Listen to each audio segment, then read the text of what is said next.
خیبر پختونخوا میں P T I کے 5 ناراض امیدواروں میں سے 4 نے سینٹ الیکشن سے دستبرداری کا اعلان کیا ہے۔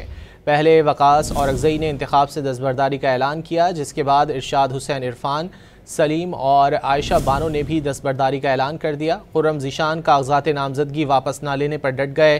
عائشہ بانو کا کہنا ہے کہ انہوں نے دل پر چھری پھیر کر سینٹ الیکشن سے دستبرداری کا فیصلہ کیا ہے۔ ریزسٹنس ایک اصول پہ سٹارٹ کی تھی۔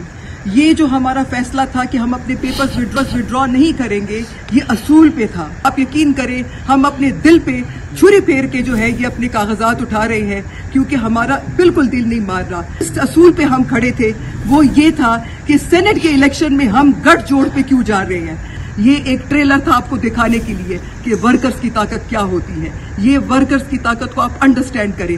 میں تمام جتنے بھی ہمارے ورکرز جنہوں نے سٹینڈ لیا، جو کھڑے رہے، اور میں امید کرتی ہوں کہ ہم لوگ انشاءاللہ آگے بھی جو ہماری تحریک ہے خان صاحب کی آزادی کی تحریک، اور جو ہم لوگ جس تحریک کے لیے انشاءاللہ آگے بڑھیں گے اس کو جاری رکھیں گے۔